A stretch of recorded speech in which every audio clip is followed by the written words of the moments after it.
구약성경 시편 30편입니다.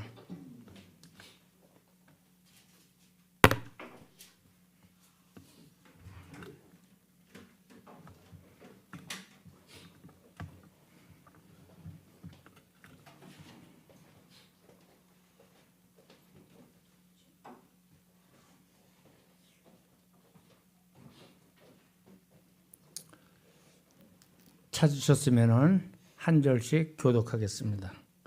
여호와여, 내가 주를 높일 것은 주께서 나를 끌어내사 내 원수로 하여금 나로 말미암아 기뻐하지 못하게 하심이니이다. 여호와 내 하나님이여, 내가 주께 부르짖음에 나를 고쳐셨나이다.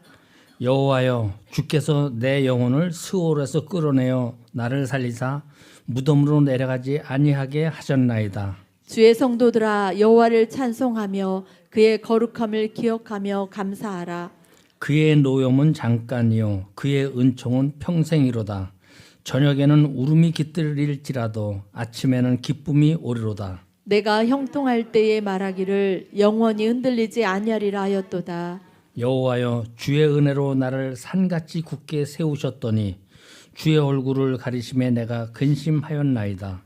여호와여, 내가 주께 부르짖고 여호와께 간구하기를 내가 무덤에 내려갈 때 나의 피가 무슨 유익이 있으리요? 진토가 어떻게 주를 찬송하며 주의 진리를 선포하리이까? 여호와여, 들으시고 내게 은혜를 베푸소서. 여호와여, 나를 돕는 자가 되소서 하였나이다. 주께서 나의 슬픔이 변하여 내게 춤이 되게 하시며 나의 베옷을 벗기고 기쁨으로 띠우셨나이다. 이는 잠잠하지 아니하고 내 영광으로 주를 찬송하게 하심이니 여호와 나의 하나님이여, 내가 주께 영원히 감사하리이다. 아멘.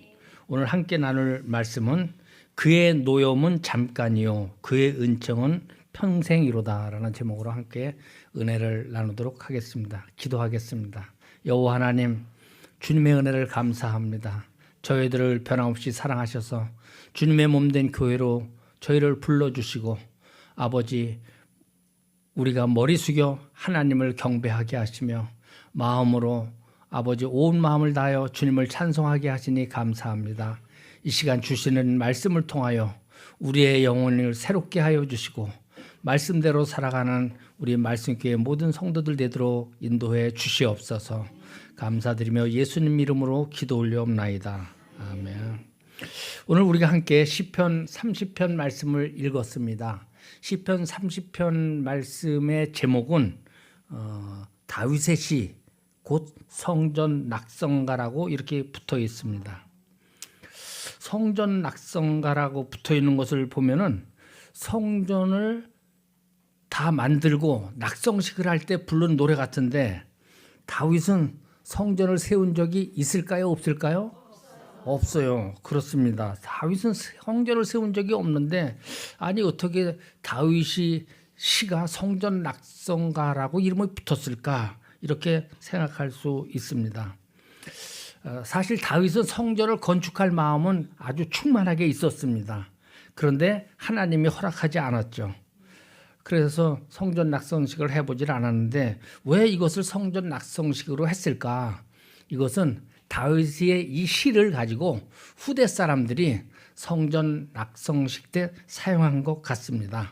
그래서 이 시를 성전 낙성시라고 붙인 것 같습니다.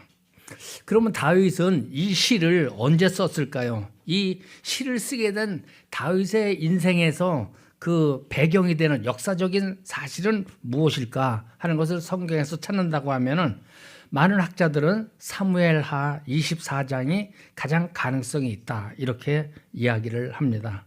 거기에 보면은 다윗이 이제 주변 나라들을 다 평정한 후에 나라에 아주 평안이 왔습니다. 그래서 아주 편안하게 왕의 의자에 앉아가지고 인구 조사를 한 이야기가 나옵니다. 여러분도 다 아실 거예요. 군사령관 모압에게 단에서부터 부엘세바까지 인구를 조사하여 백성의 수를 내게 보고하라 명령했습니다. 이스라엘 땅을 이야기할 때는 맨 위에는 단, 밑에는 부엘세바입니다. 그래서 맨 위에서부터 밑에까지 이렇게 인구 조사를 해라 하는 거죠. 다윗이 이렇게 군대의 숫자를 세어보겠다고, 전쟁에 나갈 만한 사람들의 숫자를 세어보겠다고 하는 것은 자기가 이룬 나라, 자기가 가지고 있는 힘을 자랑하고 싶은 마음이 생겼기 때문에 그렇습니다. 한마디로 교만해진 것이죠. 이것을 눈치챈 요압 장군은, 왕이여, 하나님께서 이 백성을 얼마든지 100배나 더 크게 하실 것입니다. 그런데 왜 인구 조사를 하시려고 합니까? 하고 말렸지만은 다윗은 자기 고집을 꺾지 않았습니다. 결국 하나님은 다윗에게 진노하셨습니다. 무서운 전염병으로 이스라엘을 치셨습니다. 사흘 동안 치겠다고 하나님께서 말씀하셨는데 하루에 7만 명이 죽었습니다. 그럼 사흘 동안 죽으면은 몇 명이 죽을 거죠? 21만 명이 죽을 계획이에요. 그러니까 이런 일이 일어나니까 다윗이 얼마나 깜짝 놀랐겠습니까? 다윗이 완전히 제정신이 아니었을 것입니다. 다윗은 하나님 앞에 무릎 꿇고, 하나님, 제가 큰 죄를 범했습니다. 주의 손으로 저와 내 아버지의 집을 치시고 이 백성은 살려주십시오 하고 울면서 하나님 앞에 부르짖어 기도했습니다. 그때 선지자 갓이 여부수 사람 아라우나의 타작마당에서 여호와를 위하여 제단을 쌓아라 하고 이렇게 사무엘후서 24장 18절에서 이야기를 합니다. 다윗은 급하게 그곳으로 올라갔습니다. 그리고 주의 사자가 서 있던 그 땅을 사가지고 번제와 화목 제사를 드렸습니다.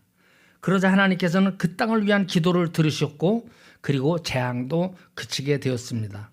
우리가 알다시피 이 아라우나 타작마당은 바로 나중에 다윗이 솔로몬이 솔로몬 성전을 세운 그 장소가 바로 그곳입니다. 그래서 그 아라우나 타작마당에 가서 그 땅에 내려진 하나님의 재앙을 물려달라고 하나님 앞에 간절히 기도했던 그런 일이 있는데, 시편 30편이 아마 다윗의 시를 성전 낙성가로 사용하게 된 것이 그런 배경이 있지 않나, 이렇게 생각을 합니다. 우리는 이 시편 30편에서 이 말씀을 볼 수가 있는데, 그분의 노염은 잠깐이요 그의 은총은 평생이다. 저녁에는 울음이 깃들일지라도 아침에는 기쁨이 올 것이다 라고 하는 이 말을 기억해야 합니다. 우리는 이 말씀 중에서 처음 먼저 무엇을 생각해야 되냐, 다윗이 구원의 하나님을 높이고 찬양하는 데다가 우리가 주목을 하고 해야 됩니다. 학자들은 이 시를 분류할 때 찬양시, 개인 감사시로 분류를 합니다. 다윗이 하나님의 구원을 경험하고 하나님의 은혜에 감사하며 드리는 그런 찬양하는 노래이기 때문에 그렇습니다. 우리는 오늘 본문을 통해서 먼저 다윗은 무엇 때문에 하나님을 높이며 감사를 드렸을까 교훈받는 시간이 되기를 바랍니다.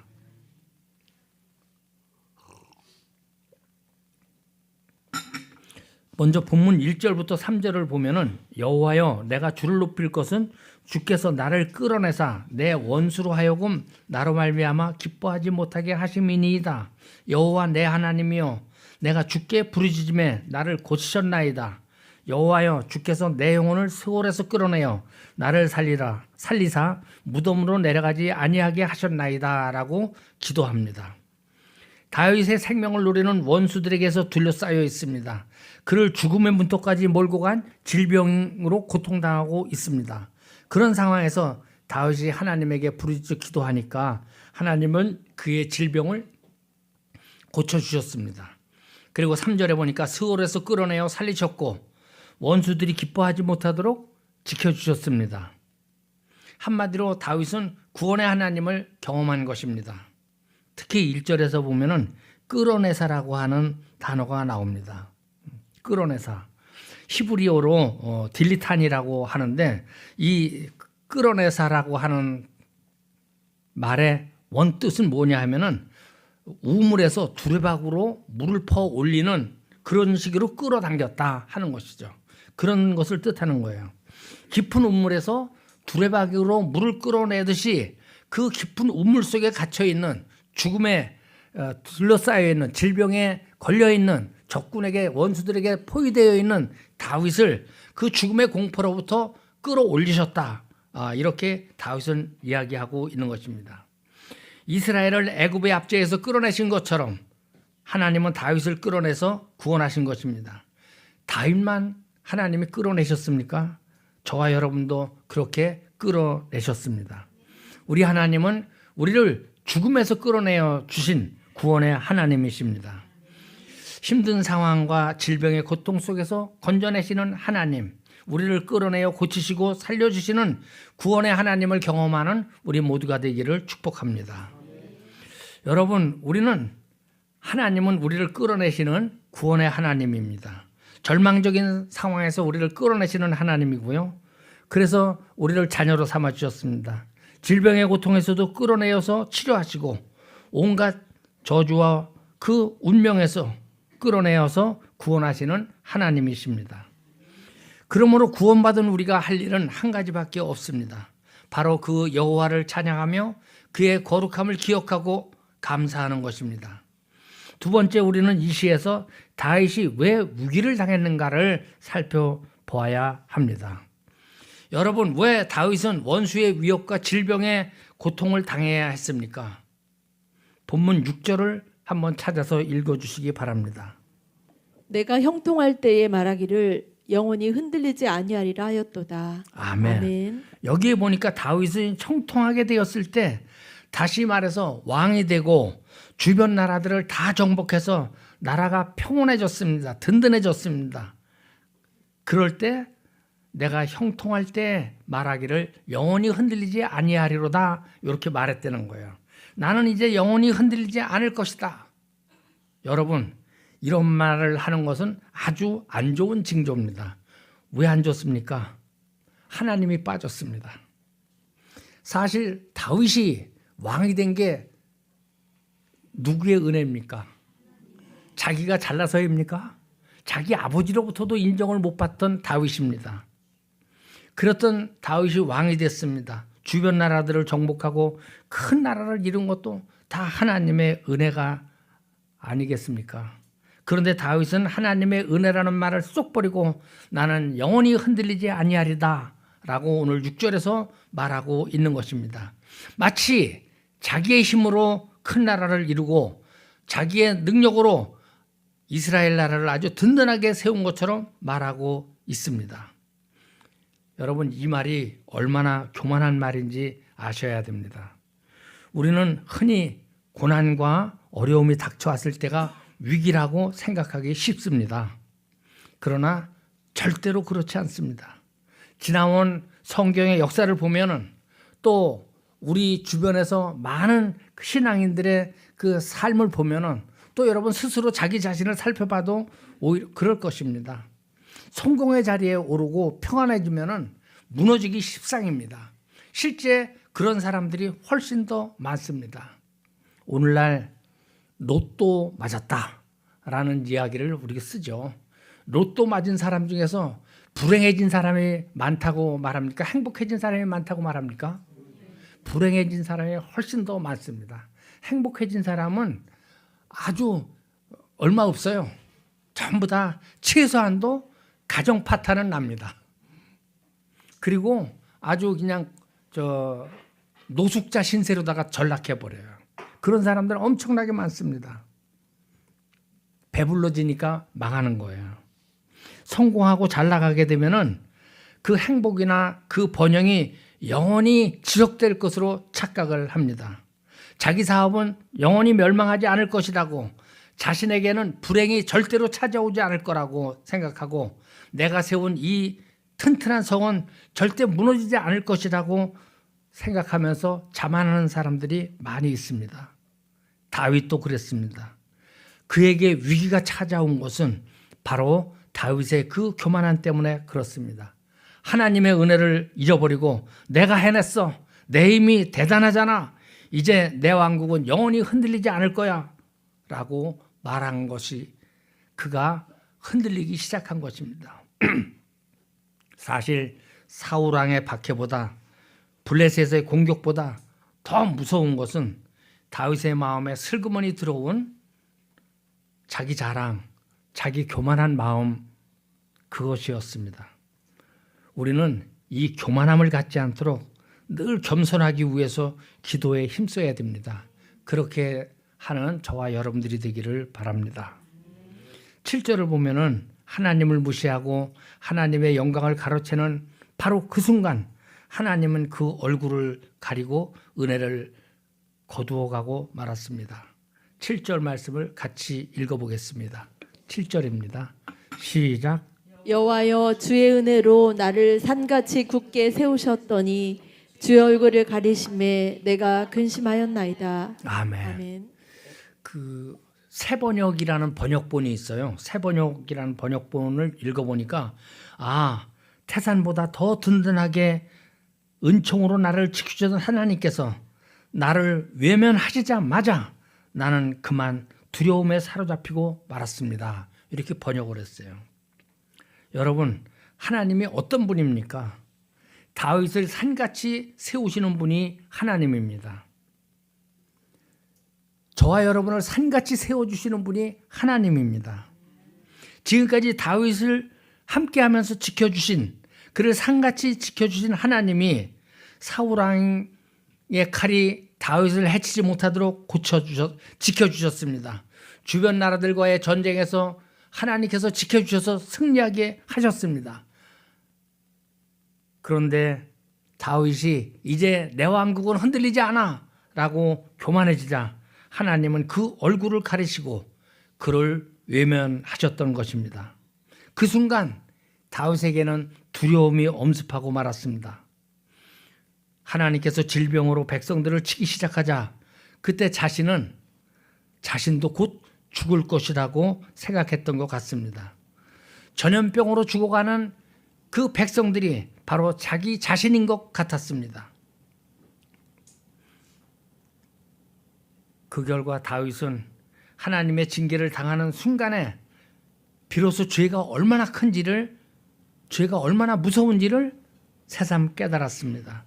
주님이 나를 향한 얼굴을 가릴 때, 주님의 은혜가 내게서 사라질 때 지옥을 경험한 것입니다. 지옥이 어떤 것인지 내 주변에서 7만 명의 백성들이 죽어가는 것을 보면서 실제로 경험한 것입니다. 그래서 벌벌 떨면서 하나님께 회개의 기도를 드렸습니다. 아마 다윗은 그 순간 하나님의 진노를 일으키는 가장 큰 죄가 바로 하나님을 잊어버리는 것이다. 내가 해냈다라고 자랑하는 것이 바로 가장 큰 죄다 하는 것을 깨달았을 것입니다. 그렇기 때문에 오늘 우리들도 하나님을 떠나는 것, 하나님 없이도 잘 살 것이라고 생각하는 것, 교만한 마음이 얼마나 큰 죄인지를 알아야 합니다. 가난하고 실패하고 질병에 걸리는 것이 두려운 것이 아닙니다. 좀 살게 되었다고 하나님 버리고 세상 따라가고 하나님 없이도 잘 살 수 있다고 교만한 것이 진짜 무서운 것입니다.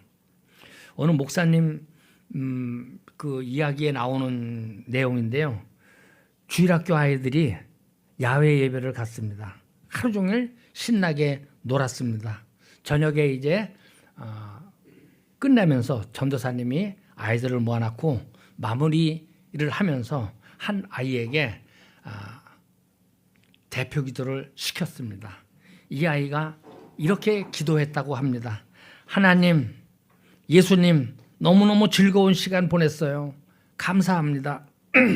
그런데 하나님도 예수님도 여기에 우리와 함께 하셨다면 참 좋았을 건데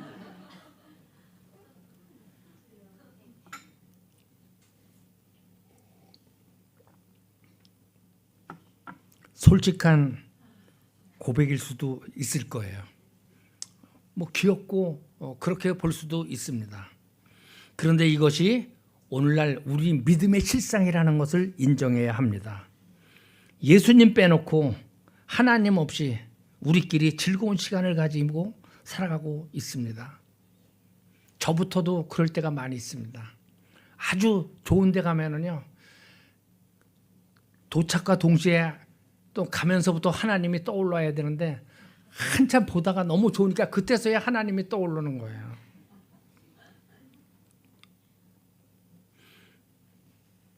창피하지만 저도 그렇습니다.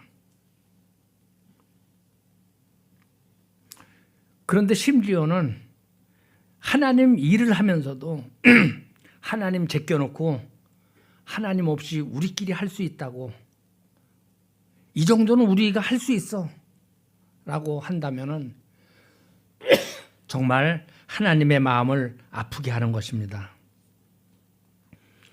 우리가 예수님을 믿는다고 하지만은 분명한 태도로 예수님을 믿지 못하는 경우가 많이 있습니다. 그렇기 때문에 우리가 죄인입니다. 우리 삶에 가장 가치 있는 것이 예수님을 경외하는 것, 구원의 하나님을 찬양하는 것인데 그러지 못할 때가 너무 많다는 것 때문에 우리는 늘 회개의 자리에 있어야 합니다. 사실 우리가 회개해야 돼 하고 내가 죄인이야 하는 것이 우리 머리에는 있습니다. 그런데 마음으로 그렇게 심각하게 인정하지 못할 때가 많이 있습니다. 죄인은 내가 죄인이지, 그런데 그렇게 큰 죄인은 아니다라고 생각하는 경우도 또 많이 있습니다.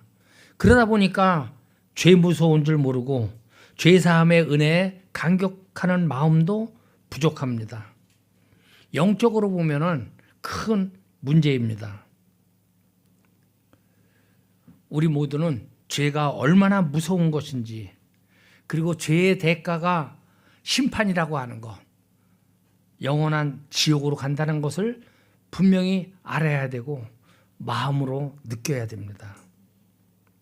죄가 얼마나 무서운지를 십자가를 생각할 때마다 깨달을 수 있어야 됩니다. 하나님은 죄값으로 지옥으로 가는 우리들을 구원하시기 위해서 당신의 아들을 이 땅에 보내셨고 십자가에 달려 죽게 하셨습니다.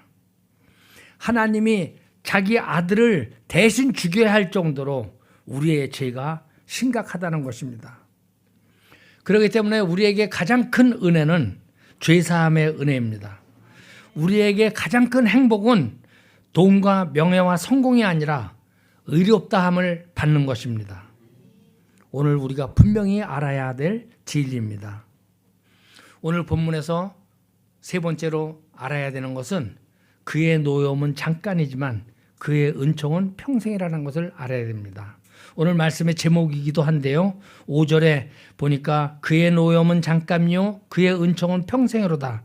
저녁에는 울음이 깃들일지라도 아침에는 기쁨이 오리로다 하고 다윗은 그의 노여움은 잠깐이요 그의 은총은 평생이다 라고 노래하고 있습니다. 하나님의 징계가 아무리 크게 느껴져도 그것은 잠깐이라는 것입니다. 반면에 하나님의 은총은 평생이라고 하는 것입니다. 우리는 여기에서 부모가 자녀들을 징계할 때를 생각할 수가 있습니다.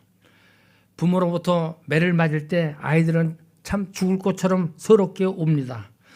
우리 아버지가 이럴 수가 있나? 우리 어머니가 이럴 수가 있나? 너무 가혹한 것 아닌가? 그러나 그 부모의 징계는 잠깐입니다. 반면에 자녀를 향한 부모님의 사랑은 평생이지 않습니까? 큰 손녀딸이 알바를 하고 있는데 가게에 와서 어떤 진상 어른이 와가지고 막 혼을 내는 모양이에요. 얘가 얼마나 서러웠는지 알바를 끝내고 집에 와서 운동화 끈을 풀면서 펑펑 울었다고 그래요. 그래서 엄마 나 다시는 일 안 할 거야. 이제 엄마가 책임지고 나 먹여줘. 그러면서 그냥 엉엉 울었다고 합니다. 왜? 부모의 은혜는 평생이라는 것을 알기 때문에 그러는 거죠. 마찬가지로 우리 하나님은 죄를 용납할 수 없기 때문에 우리를 징계합니다. 징계하지 않으면 우리가 죄를 깨닫지 못하고 지옥으로 갈 것이 뻔하기 때문에 우리를 징계합니다. 그러나 하나님은 우리에게 매를 대시면서 기뻐하시는 잔인한 분이 아닙니다. 화를 참지 못하고 그 화를 우리에게 쏟아붓는 분도 아닙니다. 하나님의 징계는 잠깐이고 반면에 그의 은총은 우리의 평생입니다. 생각해 보십시오. 죄로 인해서 우리가 징계를 받지만 사실 그 징계는 죄값이라고 볼 수 없습니다. 성경은 죄의 값은 사망이라고 말합니다. 죄를 지으면 심판받고 지옥으로 간다는 뜻입니다. 그런데 우리는 잠깐 징계만 받습니다. 알고 보면은 우리가 당한 징계는 우리가 지은 죄의 10,000,000,000도 안 되는 것입니다. 하나님을 무시하고 하나님을 불순종하고 하나님을 반역하고 하나님의 가야 될 영광을 가로챈 죄악을 하나님께서 우리에게 그대로 다 갚으신다면 우리가 어떻게 감당할 수 있겠습니까? 그래서 하나님은 살짝 우리에게 은혜를 거두시고 우리가 죄를 깨닫도록 하시고 우리가 회개하면 그 징계를 거두시는 것입니다. 사랑하는 우리 말씀교회 성도 여러분, 그래서 다윗은 회개하며 기도했습니다. 하나님, 내가 죽어 구덩이에 던져지는 것이 주님께 무슨 유익이 되겠습니까? 한 줌의 티끌이 주님을 찬양할 수 있겠습니까? 한 줌의 흙이 주님의 진리를 전파할 수 있겠습니까? 여호와여, 들으시고 내게 은혜를 베푸소서. 여호와여, 나를 돕는 자가 되소서. 다윗은 하나님께 회개한 것은 단순히 징계를 받는 것 때문이라는 것이 아닙니다. 오히려 하나님의 은혜가 떠난 것이 너무나 두려웠기 때문에 회개하고 부르짖었습니다. 그의 간절한 소원은 하나님의 은혜가 다시 회복되는 것이었습니다. 하나님은 다윗의 기도를 들으셨습니다. 그리고 징계를 멈추고 그에게 은총을 베풀어 주셨습니다. 그래서 다윗은 이렇게 노래하기 시작합니다. 주께서 나의 슬픔이 변하여 내게 춤이 되게 하시고 나의 베옷을 벗기고 기쁨으로 띠우셨나이다. 이는 잠잠하지 아니하고 내 영광으로 주를 찬송하게 하심이니 여호와 나의 하나님이여 내가 주께 영원히 감사하리이다. 그렇습니다. 하나님이 슬픔이 변하여 춤이 되게 하셨고 베옷을 벗기고 기쁨으로 띠를 띠게 하였습니다. 다윗의 영혼은 잠잠할 수가 없었습니다. 그래서 주님을 찬양합니다. 내가 영원히 하나님께 감사드립니다라고 노래하게 되었습니다. 여러분, 하나님의 징계는 잠깐이지만 하나님의 은총은 평생입니다.